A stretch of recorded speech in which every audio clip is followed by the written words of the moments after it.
Good evening, सत श्री अकाल, आदाब सबको।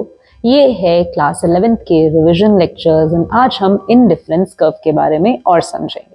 तो इंडिफरेंस कर्व के बारे में हमने कल क्या समझा कि इंडिफरेंस कर्व कुछ इस तरीके से दिखने वाला एक कर्व है जिसको यूज करके हम दो गुड्स लेते हैं, गुड 1, गुड 2, एंड इन दो गुड्स के कुछ कॉम्बिनेशंस हम लोग बनाते हैं, कुछ बंडल्स हम लोग बनाते हैं इस बेसिस पे कि हमारी गुड्स को लेके क्या प्रेफरेंस है। जो गुड हमें ज्यादा पसंद है, मान लो गुड 2 या फिर सॉरी गुड 1, वो हम क्या ले लेंगे, ज्यादा ले लेंगे। जो गुड कम पसंद है वो कम ले लेंगे।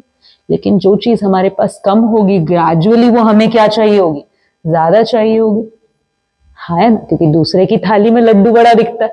इसीलिए हम जैसे जैसे और गुड्स बढ़ाना चाहेंगे और यूनिट्स बढ़ाना चाहेंगे गुड 2 की, हमें कुछ ना कुछ क्या करना पड़ेगा, सैक्रिफाइस करना पड़ेगा, हाँ या ना। लेकिन हर बार जो हम छोड़ रहे हैं, पहले हमने छोड़ी 5 यूनिट्स, फिर हमने छोड़ी 2 यूनिट्स, फिर हमने छोड़ी 1 यूनिट, हर बार जो हम लॉस कर रहे हैं, लूज कर रहे हैं, कुछ ना कुछ गेन करने के लिए हमेशा लॉस हम कम करना चाहेंगे, क्योंकि यार ये चीज जा रही है ना, अब जो चीज जाएगी वो फिर क्या करेगी, ज्यादा सेटिस्फैक्शन देगी, बोलेगी यार मुझे ये भी चाहिए, ये तो जाए जा रहा है सारा, अब मैं कम छोड़ूंगा, अब ज्यादा नहीं छोड़ सकता। तो इस तरीके से हमारा इंडिफरेंस कर्व एक कन्वेक्स शेप्ड ग्राफ बनता है।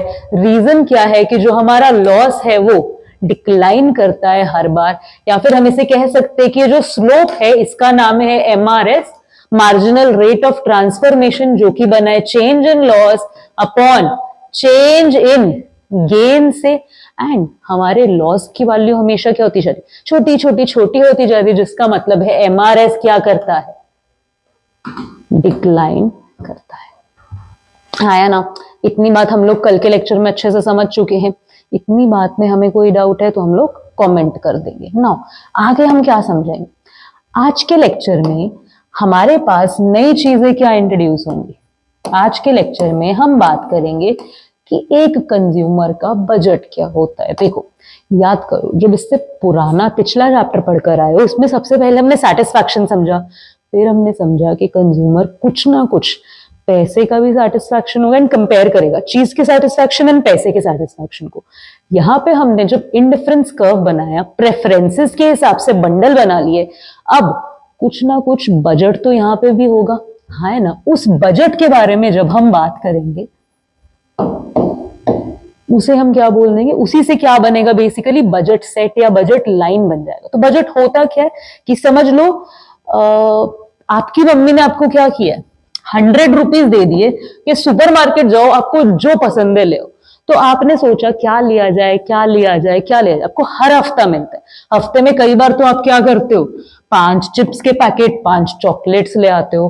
कई बार आप क्या करते हो, 6 चिप्स के पैकेट ले आते हो, 4 चॉकलेट्स ले आते हो। कई बार क्या करते हो, 6 चॉकलेट्स ले आते हो, 4 चिप्स के, अलग अलग कॉम्बिनेशन ले आते हो, अपना 100 रुपया खर्चा करके। ए से, बी से और सी से आपको सेम लेवल ऑफ सेटिस्फैक्शन मिलता है। मतलब इन 3 बंडल्स में आप क्या हो जाओगे, इन डिफरेंट हो जाओगे। लेकिन अगर मैं आपसे कहूं कि आप एक काम करो ना, आपके इन डिफरेंस में एक और बंडल आता है, दैट इज कि मुझे 6 चॉकलेट्स मिल जाए एंड हम मान लेते हैं कि 6 ही आपको क्या मिल जाए, चिप्स मिल जाए। इसमें भी आप क्या कह रहे हो, ए बी सी, ये डी बंडल है, इसमें भी आप इनडिफरेंट हो, ये आपको सेम लेवल ऑफ सेटिस्फैक्शन दे रहा ना। सोचने वाली बात क्या है, आपके ये चीज आप खरीद नहीं रहे, ये बंडल आप कभी नहीं लेते, आप हमेशा ए बी सी ये बंडल। क्यों भाई, रीजन क्या है, क्योंकि ये जो बंडल है ना, ये 110 रुपए का है, आपके पास रुपए कितने हैं, गड़बड़ गड़बड़, यानी कि ये बंडल आपके बजट में नहीं है। बजट क्या होता है, बेसिकली बजट वो इनकम है, वो पैसे है जो आप किसी चीज के लिए सेट कर रहे हो कि इस अमाउंट तक ही मैं स्पेंडिंग करने वाला हूं। मान लेते हैं कि मेरे पास इंडिफरेंस कर्व है एप्पल एंड मैंगो का। 1 apple 10 mango, 2 apple 5 mango, 3 apple 3 mango, या फिर मैं इसे कह देती हूं एक एप्पल एंड एक सॉरी 4 एप्पल एंड एक मैंगो। ये मेरा क्या है, इनडिफरेंस कर्व के इनडिफरेंस सेट है। A bundle, B bundle, C bundle and D bundle, ये सारे बंडल मुझे सेम सैटिस्फैक्शन दे रहे हैं, हाँ या ना। अगर इसका सेटिस्फैक्शन बढ़ रहा है तो इधर से कम हो रहा है, इसका और कम हो रहा है, इसका और बढ़ जा रहा है, यानी कि मुझे सारे बंडल सेम ही सेटिस्फैक्शन दे रहे। टोटल मेरा हमेशा क्या बन रहा है, सेम बन रहा है, एप्पल एंड मैंगो को मिला के जो बास्केट है। नाउ अगर मैं इसके साथ इनके प्राइजेस भी लिख दूं, ये 100 रुपए का बंडल है, ये 80 रुपए का है, ये 60 रुपए का है, ये 110 का है, ठीक है। नाउ आपकी मम्मी ने आपको पैसा दिया है 60 रुपीज, तो आप ये बंडल खरीद सकते हो, ये बंडल खरीद सकते हो, ये बंडल खरीद सकते हो, ये बंडल खरीद सकते हो। यानी कि बजट इंपॉर्टेंट क्यों है, क्योंकि जो भी आपने प्रेफरेंसेस बना ली हैं अपने सेटिस्फैक्शन लेवल के हिसाब से, अब देखोगे कि आपकी बजट में कौन सी चीज आ रही है, कौन सी चीज नहीं आ रही है। जो आपके बजट में आएगी आप उसी चीज को परचेज करोगे। यानी कि कहने का मतलब क्या है, आपकी जो बजट की लाइन है ना, वो कुछ ऐसी दिखेगी, ठीक है। अब इस बजट लाइन पे आप क्या करोगे, अपना आईसी भी ड्रॉ करोगे। जिस पॉइंट पे आपका बजट लाइन और आईसी क्या हो जाएगा, सेम हो जाएगा, ये भी 60 है और ये भी 60 है, बजट भी 60 है और इन डिफरेंस कर्व से जो प्राइस बैठता है बंडल का वो भी क्या है, 60 है। आप वही कॉम्बिनेशन परचेज करोगे, क्योंकि अगर हम बात करें ए पॉइंट की, ये आपके बजट में आ ही नहीं रहा। ए पॉइंट कितना है, 100 रुपीज आपके पास है ही नहीं। अगर हम बात करें डी पॉइंट की, डी पॉइंट 110 रुपए का है, आपके बजट में है ही नहीं। यानी कि कंज्यूमर के इक्विलिब्रियम तक आप इंडिफरेंस कर्व एनालिसिस से कैसे पहुंचोगे, तब पहुंचोगे जब आपकी आईसी बराबर हो जाएगी किससे, आपके बजट से। अब ये चीज कैसे फाइंड आउट होगी, आज के लेक्चर में हम उसी चीज को समझने की कोशिश करेंगे। देखो सबसे पहले हमें उसके लिए समझना पड़ेगा कि बजट क्या होता है, बजट लाइन कैसे बनती है। बजट आपको समझ में आया कुछ हद तक कि बजट क्या है, कि आपके पास एंड ऑफ द डे पैसा कितना है किसी चीज पे खर्चा करने के लिए। आपका बजट सेट कैसा होगा, बजट सेट होता है जैसे इनडिफरेंस कर्व सेट बन रहा था दो गुड्स का, यहां पर भी good A and good B का हम बजट सेट बनाएंगे। मान लेते हैं हमारे पास 100 रुपए, ठीक है, एंड हमारे पास दो गुड्स है, एक चॉकलेट है और एक चिप्स है। चिप्स का प्राइस है 10 रुपए, चॉकलेट का प्राइस है 20 रुपए, ठीक है। अब मान लो कि मुझे सारे के सारे चिप्स ही खरीदने, चॉकलेट कुछ नहीं खरीदनी। अब मैं ऐसे बात कर सकती हूँ क्योंकि मैं बजट की बात कर रही हूँ, इनडिफरेंस कर्व की बात नहीं कर रही। अगर सारा पैसा चिप्स पे खर्च हो जाए तो कितने चिप्स आएंगे, 10 चिप्स आएंगे, लेकिन 10 चिप्स खरीदे तो चॉकलेट कोई भी नहीं आएगी। अगर सारा का सारा पैसा चॉकलेट्स पे खर्च हो जाए तो कितनी चॉकलेट्स आएंगी, 5, लेकिन उस केस में चिप्स एक भी नहीं आएगा। अगर मुझे दोनों चाहिए तो मैं ऐसे कर सकती हूं कि मैं एक तो चॉकलेट ले लूं, बाकी कितने रुपए बचे पीछे, 80 रुपीज, 8 क्या ले लूं, चिप्स ले लूं। ऐसे कर सकती हूँ, बिल्कुल कर सकती हूँ। अगर मैं 2 चॉकलेट्स ले लूं, 40 रुपए निकल गए, पीछे कितने बने, 60। अगर मैं 3 ले लूं,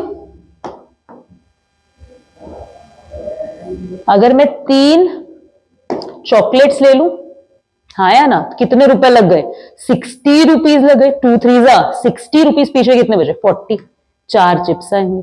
अगर मैं 4 चॉकलेट्स ले लूं, कितने पैसे लग जाएंगे, 80 रुपीज, चिप्स कितने आएंगे, सिर्फ 2 ही आएंगे। अगर मैं एक भी चॉकलेट ना लूं, सॉरी 5 चॉकलेट्स ले लूं, ओहो गलती हुई, 5 के 5 चॉकलेट्स ले लूं, 100 रुपए का 100 रुपए सारा खर्च हो गया। इसको ग्राफिकली प्लॉट करें, हाँ या ना। सबसे पहले यहां पर मानते हैं गुड ए है, या फिर यहां पर बी मान लेते हैं, चलो, एंड यहां पर है गुड ए। चलो लोकेट करते हैं, गुड ए 0, गुड बी 10, ठीक है। गुड ए 1 8, दोनों यहां पर मिले, देन 2 and 6, 2 6 यहां पर मिले, 3 and 2, 3 and 4 सॉरी, यहां पर मिले।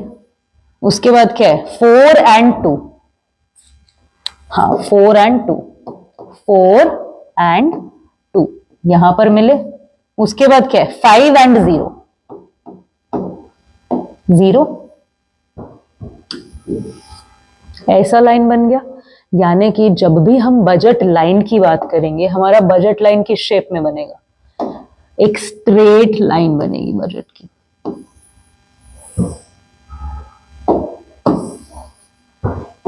इस तरीके से एक स्ट्रेट लाइन बनेगा। इसको हम बोलते हैं, ऐसे स्लोप को हम बोलते हैं कांस्टेंट स्लोप। अगेन बार बार नोट करो, ये डाउनवर्ड स्लोपिंग कर्व है, कन्वेक्स शेप में था जैसे पिछला, उससे पिछला जब पीपीसी की बात की थी वो कनकेव शेप में था। ये कांस्टेंट शेप में है, लेकिन तीनों ही ग्राफ्स क्या है, डाउनवर्ड स्लोपिंग है। यानी कि अगर एक चीज बढ़ रही है तो उसके लिए दूसरी छोड़नी पड़ेगी। नाउ द सवाल इज कि आईसी बना था ऐसा, पीपीसी बना था ऐसा, ये ऐसा सीधी लाइन क्यों बनी है, सीधी लाइन क्यों बनी है, सोचो। हमारा ग्राफ ऐसे स्ट्रेट लाइन क्यों बना है। अगेन स्लोप पर जाओ, स्लोप आपको रीजन समझाएगा।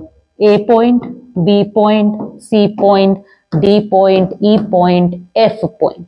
मैंने आपको स्लोप निकालना सिखाया है, हाँ या ना। स्लोप निकालने के लिए आपको क्या देखना है, चेंज ढूंढना है, हाँ या ना। एक पॉइंट और दूसरे पॉइंट के बीच में अगर मैं ए से बी पर आई हूं तो इसमें कितना चेंज हुआ है, यानी कि मेरा लॉस कितना हुआ है। चेंज इन लॉस कितना है ओवर चेंज इन गेन कितना हुआ है, 1 यूनिट का। चेंज इन गेन कितना है, लॉस कितना हुआ है, सबसे पहले 10 था फिर 8 हो गया, 2 यूनिट्स का। गेन कितना हुआ है, 1 यूनिट का। अब पॉइंट बी और सी में चेक करो, लॉस कितना हुआ है, 8 से आए हो 6 पर, ये वाली चीज। एंड यहां पर गेन कितना हुआ है, 1 से गए हो 2 पर। अगेन आगे चेक करो, लॉस कितना हुआ है, 6 से आए हो 4 पे 2 का। गेन कितना हुआ है, 2 से गए हो 3 पे 1 का। हर बार क्या नोटिस कर रहे हो, यहां पे जब भी स्लोप फाइंड आउट कर रहे हो, लॉस ओवर गेन कर रहे हो, तो आपको क्या करना पड़ रहा है, आपका रेशो क्या आ रहा है, 2:1 आ रही है। स्लोप क्या है, कांस्टेंट है। स्लोप क्या है, कांस्टेंट है। लेकिन सवाल क्या था कि ये कांस्टेंट क्यों है। कांस्टेंट इसीलिए है क्योंकि प्राइजेस फिक्स्ड है हमेशा। ये जो 2:1 स्लोप आया है, ये आपको दिखा रहा है कि आपको 2 लूज करने पड़ेंगे 1 गेन करने के लिए। ये बात बिल्कुल सही है, क्योंकि चिप्स का प्राइस कितना था, 10 रुपए। चॉकलेट का प्राइस कितना था, 20 रुपए। तो हर बार एक चॉकलेट गेन करने के लिए, प्लस होने के लिए, आपको 2 चिप्स छोड़ने पड़ेंगे। सही तो है, क्योंकि प्राइजेस डिफाइंड है, प्राइस में कोई चेंज नहीं आएगा। इसीलिए हर बार एक एडिशनल चॉकलेट लेने के लिए 2 ही चिप्स छोड़ने पड़ेंगे। वहां पर क्या हो रहा था, लॉस हर बार अलग अलग हो रहा था। पहले लॉस ज्यादा हो रहा था, फिर कम, फिर कम, फिर कम, फिर कम। यहां पर लॉस क्या होगा, हमेशा कांस्टेंट होगा। उतना ही छोड़ना पड़ेगा सेम चीज गेन करने के लिए। यानी कि ये मार्केट का रिप्लेसमेंट रेट है। मार्केट क्या बोल रही है, एक एडिशनल लेने के लिए 2 छोड़ो। एंड जब हम बोलते हैं कि हमारा budget line and indifference curve same हो जाएगा, उसका मतलब क्या है, जिस रेट पे मार्केट अलाउ कर रही है रिप्लेसमेंट, आप भी उसी रेट पे रिप्लेस कर रहे हो। धीरे धीरे समझ में आएगा क्या कह रहे हैं। इतनी बात किसको समझ में आ रही है, यहां पर हमने क्या बात की, देखो फिर समझते हैं। ये आपका बजट लाइन है, ओए ऊपर आ जाओ वापस, ठीक है। ये आपका बजट लाइन है, ये कांस्टेंट स्लोप है।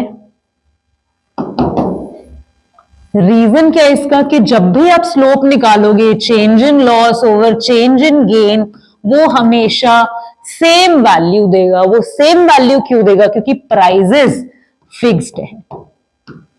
यानी कि हर बार आपको क्या करना पड़ रहा है, कुछ पर्टिकुलर चीज छोड़नी पड़ रही है कुछ पर्टिकुलर गेन करने के लिए। अगर दो आइटम्स है, एक 10 रुपए की एंड एक 20 रुपए की, मैं अगर एक यूनिट और खरीदना चाहती हूँ 20 रुपए का, तो एग्जिस्टिंग बजट के हिसाब से मुझे 10 रुपए वाली तो चीजों को सैक्रिफाइस करना पड़ेगा। बजट लाइन आपको सिर्फ यही चीज दिखाने की कोशिश करती है। जब मैं बोल रही हूं कि ये पीएक्स जब मैं बोल रही हूं कि पीएक्स आ गया, उसका क्या मतलब है? यहां पर हमने क्या समझा, ध्यान से देखो चीजों को। अभी आपको ना चीजों के बीच में से चीजें समझ आने लग जाएंगी। देखो यहां पर हमने क्या बात की कि स्लोप की वैल्यू क्या आई है हमारी, 2:1, 2:1, यानी कि दो हमें क्या छोड़ने पड़ेंगे, चिप्स छोड़ने पड़ेंगे एक चॉकलेट गेन करने के लिए। अब मैं क्या बोल रही हूं कि ये मैंने क्या किया, लॉस ओवर गेन किया, जिसका मुझे रेशो मिल गया 2:1। अब इस लॉस ओवर गेन को मैंने किसके इक्वल रखा, is equals to px upon py। इसका क्या मतलब है कि अगर 20 रुपए की चॉकलेट है एंड 10 रुपए का चिप्स है, अगर मैं प्राइजेस का रेशो निकालूं तब भी मेरे पास क्या आ रहा है, 2:1 ही तो आ रहा है, जो आपने लॉस ओवर गेन करके निकाला। यानी कि जो मेरा बजट लाइन है, इसके स्लोप को मैंने बोला change in loss over change in gain. इसको ये बोलने की जगह मैं चेंज इन प्राइस भी, सॉरी चेंज इन प्राइस कह रही हूं, px अपॉन py भी लिख सकती हूँ कि एक गुड का प्राइस एंड दूसरी गुड का प्राइस, वो भी मुझे सेम ही आंसर देंगे, सेम ही रेशियो देंगे। यानी कि ये मुझे दिखा रहा है कि बजट लाइन के स्लोप को मैं px ओवर py कहकर भी रिप्रेजेंट कर सकती हूँ, as in ratio of prices भी बोल सकती हूँ, क्योंकि प्राइजेस भी वही तो बताएंगे, 20 रुपए की चीज है, 10 रुपए की चीज है। अच्छा, अगर 20 रुपए की एक और चाहिए, 10 वाली दो छोड़ो, अगर 20 वाली छोड़ोगे तो 10 वाली दो चीजें मिल जाएंगी। इसको इस तरीके से समझो, जरूरी नहीं है बुकिश चीजों का रट्टा मारना है। ऐसे समझो ना कि आपके हाथ में 50 रुपए या फिर 60 रुपए, मान लो आपके हाथ में कितने रुपीज है, 60 रुपीज है। अब आपके पास दो आइटम्स है, 20 वाली भी और 10 वाली।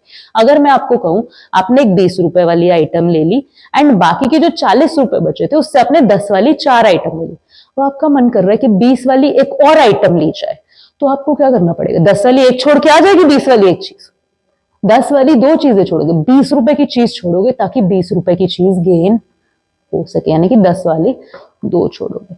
तो प्राइजेस का रेशियो भी हमें सेम ही बात बता रहा है कि बजट लाइन का स्लोप क्या है। बजट लाइन हमें समझ में आया कि ये हमें दिखा रही है कि भाई तुम्हारा बजट क्या है। बजट लाइन के ऊपर जितने भी पॉइंट्स आएंगे ये सारे आपके बजट के अंदर होंगे।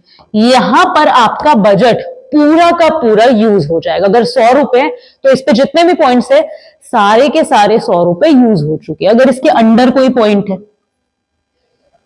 वहां पर आपके 100 रुपए पूरे नहीं खर्चा हो रहे, 50 रुपए खर्चा कर रहे हो, 20 रुपए कर रहे हो, 10 रुपए कर रहे हो, यानी कि आप अपने बजट से कुछ कम खर्चा कर रहे हो। अगर यहां पर पॉइंट है ये आइटम 150 रुपए की, इसको आप अटेन ही नहीं कर सकते, खरीद ही नहीं सकते, आपके बजट में आ ही नहीं रही है।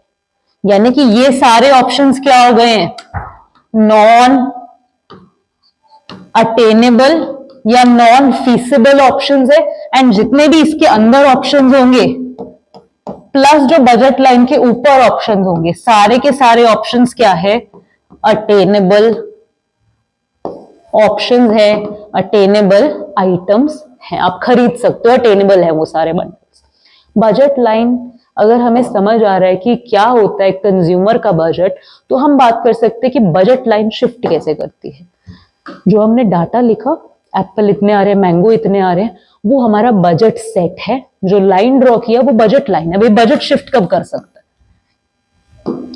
या तो आपकी इनकम बढ़ जाए, खर्चा बढ़ा लोगे, इनकम घट जाए खर्चा घटा लोगे। अगर क्या हो, प्राइजेस सस्ते हो जाए, प्राइजेस क्या हो जाए, सस्ते हो जाए। पहले यहां पर थे आपके गुड्स, हाँ है ना, आप 2 चॉकलेट्स खरीद पा रहे थे एंड 2 चिप्स खरीद पा रहे। इसका मतलब है 20 रुपया, 40 रुपए की चॉकलेट आ रही थी, टोटल 60 रुपए का सामान आप खरीद पा रहे थे। अब क्या हुआ, जो चिप्स थे वो 10 वाला चिप्स 5 रुपए में मिलने लगे। यानी कि अब अगर 2 चिप्स खरीदने हो तो 10 रुपए नहीं लगेंगे, कितने रुपए लगेंगे, 5 रुपए लगेंगे। यानी कि टोटल रुपया लगेगा 10 रुपए बच गया।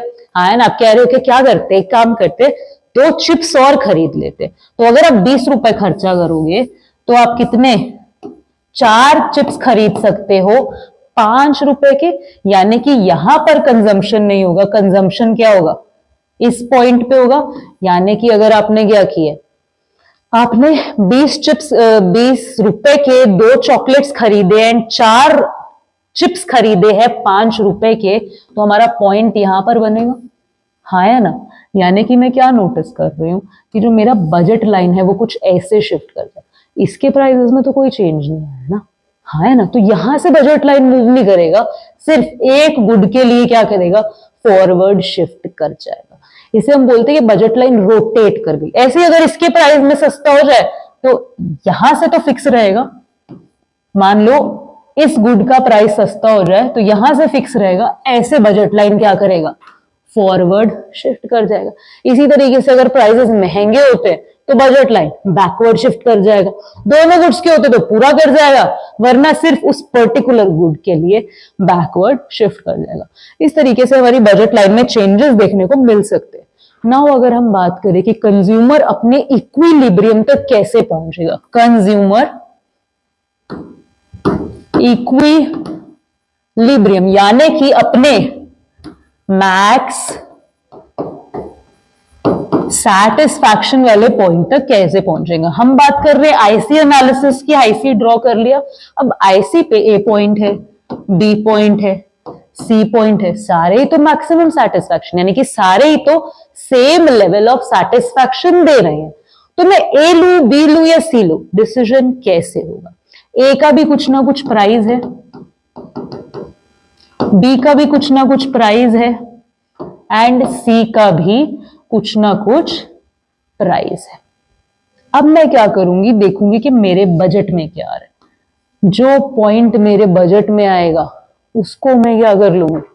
ऑब्वियस सी बात है, अगर आप सुपरमार्केट गए हो मम्मी के साथ, 4 टोकरियां रखी हुई है, चारों ठीक लग रही हैं आपको देखने में, चारों लग रही है ये भी चलेगी, ये भी चलेगी, ये भी चलेगी, ये भी चलेगी, ये भी चलेगी, आपके बजट में जो टोकरी आएगी वही खरीदोगे ना। तो एक कंज्यूमर अपने इक्विलिब्रियम तक तभी पहुंचता है जब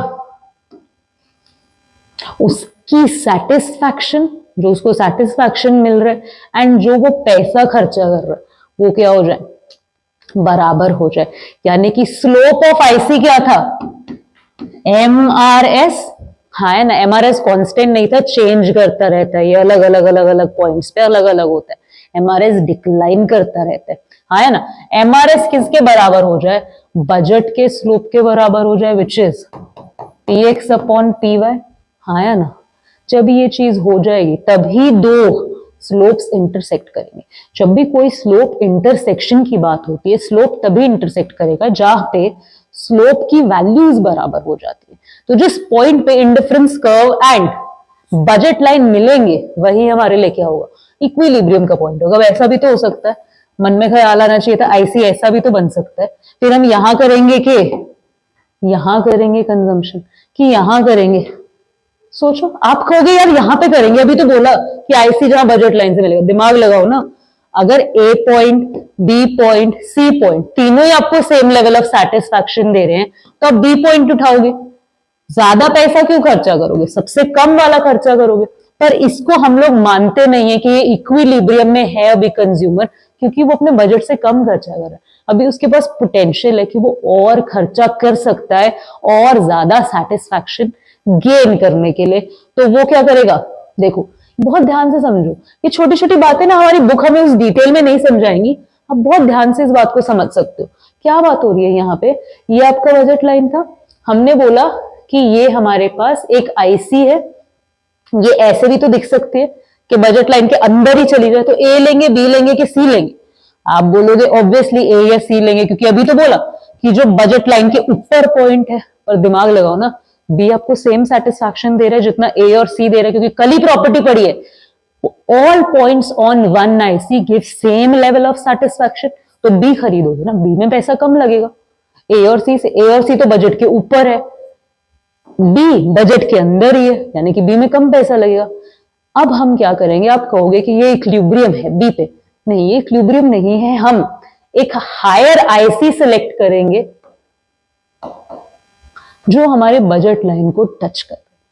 higher IC gives higher satisfaction, ये भी पढ़ा आप लोगों ने, हाँ है ना? तो जब भी हमारे पास एक ऐसा सिचुएशन आ जाएगा, ये बजट लाइन है एंड ये आईसी है, तो A point, B point and C point की चॉइस में हम बी को चूज करेंगे, लेकिन हम कोशिश करेंगे एक बेटर आईसी को ढूंढने की, एंड इस के पॉइंट पे हम लोग क्या होंगे, इक्विलिब्रियम में होंगे। इस आईसी, देखो ये आईसी 1 है, ये आईसी 2 है, आईसी 2 ऊपर है, आईसी 2 ज्यादा सेटिस्फैक्शन देगी, एंड अभी आपके बजट में कैपेसिटी है आपको और सेटिस्फाई करने की, इसीलिए आप पॉइंट के लिए एम करोगे, point B, point C, point A के लिए एम नहीं करोगे।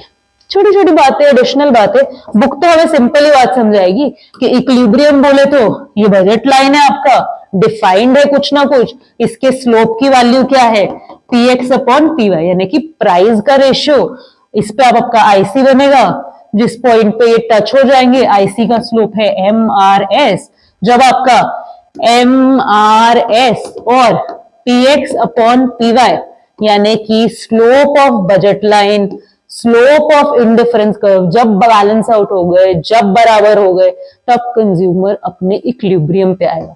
पर इस बात का मतलब क्या है, बहुत ध्यान से सुनो। आपका एमआरएस है 2/1, प्राइस का रेशियो है 2/1, इसका मतलब क्या है कि मार्केट बोल रही है कि अगर दो गेन करना है, सॉरी अगर एक गेन करना है, नीचे गेन होगा ना, एक गेन करना है तो दो छोड़ो, एंड आप अपनी इच्छा से क्या करना चाहते हो, आप भी दो ही छोड़ना चाहते हो एक गेन करने के लिए। जब आपकी इच्छा और मार्केट की इच्छा मैच हो जाए तो आप इक्विलिब्रियम पर पहुंच जाते हो, यानी कि मार्केट जो रिप्लेसमेंट अलाउ कर रहा है, जो सब्स्टिट्यूशन अलाउ कर रहा है, आपका भी सब्स्टिट्यूशन रेट वही है। जब भी चीजें बैलेंस आउट हो गई मार्केट और आपकी, उस पॉइंट पे आप इक्विलिब्रियम पर पहुंच जाओगे। अगर लेक्चर को सॉर्ट करें, क्या क्या बात की आज के हमने लेक्चर में, कंक्लूड करते हैं इसे। हमने सिंपल सी बात की कि आईसी में हम कल क्या पढ़कर आए, आईसी किसे कहते हैं एंड ऑल दैट। फिर हमने बजट को इंट्रोड्यूस किया, इसमें हमने बजट सेट समझा क्या होगा एंड बजट लाइन बनाई। देन हमने बात की कि बजट लाइन का स्लोप कैसा दिखेगा, या फिर हम इसे प्राइस रेशियो भी बोल सकते हैं। देन हम लोगों ने और क्या बात की इसके अलावा, ये सब पढ़ा। उसके बाद हम लोगों ने समझा कि एक कंज्यूमर क्या करेगा, किस तरीके से यूज करेगा बजट लाइन को एंड इंडिफरेंस कर्व को अपने इक्विलिब्रियम तक पहुंचने के लिए। This is the topic of indifference curve analysis.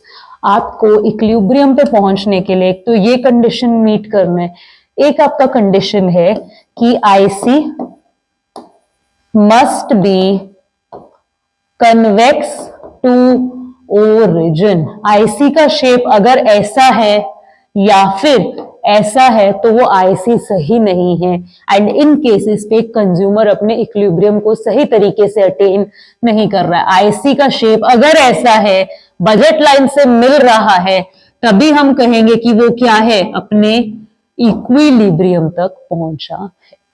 This is the concept of indifference curve analysis, जो कि आपको समझाता है कि चेक करो, बंडल बनाओ, जिन जिन आइटम्स के बीच में आप इनडिफरेंट हो, ये भी चलेगा, ये भी चलेगा, एक दूसरे के लिए सब्सटीट्यूट कर सकते हो, उनके बंडल बनाओ एंड देन अपने बजट के साथ उसे कंपेयर करो। जहां पर आपका सब्सटीट्यूशन रेट और मार्केट जो अलाउ कर रही है, आपका बजट जो अलाउ कर रहा है सब्सटीट्यूशन रेट, वो जब बराबर हो गए, वो आपके लिए क्या होगा, मैक्स सेटिस्फैक्शन का पॉइंट होगा, इक्विलिब्रियम का पॉइंट। स्टे ट्यून्ड, एक बार ये चैप्टर पढ़ लीजिए खुद से, ताकि कल के लेक्चर में हम इससे रिलेटेड एमसीक्यूज, क्वेश्चन आंसर्स, हर तरीके की चीज डिस्कस कर पाए। मिलते हैं कल के लेक्चर में, तब तक के लिए हैव अ गुड डे।